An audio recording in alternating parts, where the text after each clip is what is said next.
especiais com um especialista em ambos. O primeiro tema é fundações. Cerca de um ano depois da ofensiva moralizadora, digamos assim, do governo, o que é que ficou, o que é que resultou, o que é que se ganhou. E depois a China, enfim, essa superpotência económica em que se transformou, os desafios que coloca ao Ocidente, que exemplos é que pode também transmitir. O nosso convidado é especialista em ambos os assuntos, como eu dizia, é o Dr. Carlos Monjardim, presidente da Fundação Oriente. Muito boa noite. Mas o programa é com o professor Medina Carreira. Muito boa noite, professor Medina Carreira. Boa noite, Alberto. E talvez seja uma boa ideia começar por explicar aos nossos espectadores porque é que decidimos voltar focar este assunto nesta dupla perspectiva, com um convidado que... Não, a razão foi esta. Se alguém percebeu o que se passou, eu não percebi. Aqui sobre as fundações. Sobre as fundações. Houve uma grande agitação, muita conversa. Não sei em que é que acabou, o que é que melhorou, o que é que piorou, em que situação é que tudo isto está. Não há ninguém como o Dr. Carlos Monjardim para nos transmitir sumariamente o que é que aconteceu com este rebuliço, entre aspas, das fundações. Então deixa-me começar por perguntar aqui ao Dr. Carlos Monjardim se ele percebeu o que aconteceu. Bom, ele tem a obrigação. Não deve ter percebido completamente, porque ainda me ponho questões, quer dizer, sobre o assunto, sobre a matéria. Não, foi feito um censo, com muito pouco bom senso. E o que aconteceu foi que as fundações começaram por... E esse censo dizia que existiam em Portugal... Começou-se por fazer um censo a 800 fundações. 800 fundações. Bom, das quais, enfim, fundações IPSS, fundações de direito canónico, e depois as fundações não IPSS nem de direito canónico, que englobam fundações privadas e públicas. Eu aqui abro um parênteses para dizer que as fundações, para mim, as fundações públicas não são fundações. Começo logo por aí. E dizer que as fundações públicas são institutos públicos, mascarados de fundações. Uma espécie de direções gerais. Sim, são institutos públicos mascarados e por uma razão muito simples, que é para fugir ao Tribunal de Contas, teve que se encontrar esta maneira de passar pelas fundações, pela denominação de fundação, para esconder, obviamente, ou tentar abreviar um caminho que se fosse pelo Tribunal de Contas seria bastante mais longo. E há muitas destas ainda em funções? Então não há. Há imensa. Mas só a partir dos anos 90, princípios dos anos 90, é que começou a haver, de facto, este tipo de fundações. Antes não. Isto não é pela Fundação Oriente, ter sido criada em 88. Mas deixa-me então perguntar aqui uma coisa. Porque a questão que se colocou em relação a isto, ao levantamento, ao censo que foi feito do número de fundações, tinha a ver com a suspeita de que algumas não serviam para nada, não cumpriam sequer o seu objeto social, digamos assim, não é? Isso é verdade. E havia o benefício fiscal. Portanto, serviam como máquinas de lavagem de dinheiro, em alguns casos, utilizando uma linguagem simplista, através do Estatuto de Utilidade Pública que lhes permitia ter acesso a benefícios fiscais. Este foi o ponto de partida, certo? Foi o ponto de partida, mas aí foi exagerado. Porquê é que aconteceu? A Troika, vem a Troika de sempre à baila, a Troika, a certa altura... disse num memorando que a Troika decidiu, comunicou ao governo português que o governo português tinha que fazer qualquer coisa em relação às fundações públicas, é bom dizer públicas, que estavam a receber uma quantidade de dinheiro do Estado.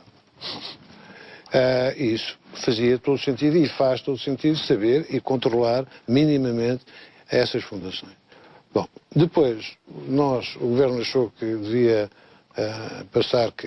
alargar o âmbito, quer dizer, desta missão e passou por isso simplesmente a dizer que eram todas as fundações. Bom, e aqui há um problema também de base complicado, porque as fundações privadas não têm rigorosamente nada, eu digo rigorosamente nada a ver com as fundações públicas. São vontades de um senhor ou de uma família, um instituidor, e que vem, às vezes até negocia condições, né, para se instalar em Portugal. As fundações que têm capitais estrangeiros, que vieram de fora, essas então vieram para cá porque havia condições para virem para cá. E podiam ter ido para outro lado qualquer. No caso da Fundação Oriente, que é aquela que o senhor é presidente... Podia ter ficado em Macau. Mas não beneficia de dinheiros públicos ou não? Não. Exclusivamente privada? Não, é completamente privada. E nunca beneficiou de dinheiros públicos? Não, beneficiei uma vez, o ridículo disto agora vou contar. Beneficiei uma vez de um dinheiro do POC, do Plano Operacional de Cultura, que me foi perguntado pelo Ministério da Cultura se eu estaria interessado numa sobra que havia, uma verba destinada a Portugal, que não ia ser utilizada, quer dizer, pelo Estado nos museus públicos. Eu disse que com certeza que sim, estava a acabar de fazer o Museu do Oriente e disse que com certeza que sim. Candidatámos, ganhámos e tivemos um... Aquilo nem sequer era do Orçamento Geral do Estado, que vem de Bruxelas, tem para aqui. E então, essa era uma das coisas que mais tarde nos vieram, na avaliação, nos vieram acusar, é ter recebido esse dinheiro, que era um apoio público. Não é um apoio público. Erro. Segundo apoio público, que é mais ridículo ainda, é que nós fazemos estágios profissionais ali no museu. Nos estágios. As pessoas querem ir lá ver como é que funciona o museu, etc. E então, isto vem através do Instituto de Emprego e Formação Profissional, que nos pedem, que nos dizem, bom, tem aqui, que vocês dão um estágio, dão 2, dão 3, não sei o quê. A gente diz que sim. A parte, e pagamos uma parte do vencimento do estagiário. Muitas empresas. Está bem, a outra parte que é paga pelo Instituto de Emprego e Formação Profissional veio a nosso débito. Depois nesta avaliação. Não, vocês recebem não sei o quê de tantos senhores que vão ali, de tantos estagiários que recebem do Instituto de Emprego. Bom, isto começa a ser um bocado caricato, e foi muito caricato durante este período, que foi muito duro para as fundações, e que as fundações não merecem, porque... Mas quando diz as fundações, o quê? Porque foram todas metidas no mesmo saco? Todos, completamente. Não, digo-lhe a classificação logo no censo, o tal censo com pouco bom senso, o tal censo com pouco bom senso faz com que a Fundação Gulbenkian, por exemplo, estava classificada a 53, tinha 53,5%, e havia fundações de vão de escada que tinham quase 100%. E depois nós reclamamos, eles reclamaram, nós também reclamamos, e eles passaram para 80% e nós para 78,5%. Isso foi essa... Só me direm porque é que o importante é se disto tudo que se fez e desfez, se isto mudou o panorama da atividade das fundações e a legitimidade dos dinheiros. Há consciência disso ou isto continua a mesma coisa? Eu acho que há alguma consciência disso, porque é claro que alguma coisa tinha que ser feita. Agora, não era isto. E não era assim, meter tudo no mesmo caldeirão e mexer e tal. E depois, isso foi o que aconteceu e deu um disparate. Porque, como eu digo, as fundações têm que ser respeitadas, minimamente, e tem que haver algum reconhecimento em relação aos instituidores. Porque os instituidores não andaram a roubar dinheiro para pôr nas fundações. Nem sequer é dinheiro que não tenha pago os seus impostos. Isto são pessoas que tinham uma fortuna e, em vez de gastarem o dinheiro, sei lá, no casino ou num sítio qualquer, por isso simplesmente resolveram pegar naquilo e acharam que devia dar um dinheiro para determinados fins sociais. Porque essa é que é a base de uma fundação, é ter sempre fins sociais, seja de natureza. Sim. Bom, e fizeram isto. Agora, as pessoas não podem dizer que sim, estas pessoas que vêm para cá, e neste pressuposto, eu digo para cá porque estou sempre a falar de uma que trouxe o seu dinheiro de fora. Sim, que podia ter ficado em Macau, que é a sua. Podia ter ficado, e que hoje em dia quer dizer, as pessoas vão ficar muito chocadas com isso, porque eu é que insistia muito para que ela viesse para Portugal e tivesse sede em Portugal. Hoje em dia começo-me a perguntar se teria valido a pena, quer dizer, de facto, trazer para cá a sede para Portugal, se não devia ter deixado em Macau. E porquê? Porque, já, em termos de... Porque sendo maltratado? Porque acha que... Porque estamos a ser maltratados. As fundações estão, todas as verdadeiras fundações estão a ser maltratadas em Portugal. Mas porquê? Por causa desta nuvem de suspeita que se levanta de repente sobre elas? Isso já era uma razão suficiente. E mais? Mas há mais. É que foi criado um regime. Porque eu falei do censo, mas não lhe falei do diploma legal que veio a seguir. Não, sim, depois do censo, depois houve, houve uma decisão do Governo de retirar o Estatuto de Utilidade Pública e os benefícios fiscais a algumas fundações, onde se verificou que, de facto, que não fazia nenhum sentido, não é? E depois houve uma nova legislação que foi aprovada ao mesmo tempo, que passou a reger a vida das fundações. E é isso que contesta também? Sim, completamente. O diploma...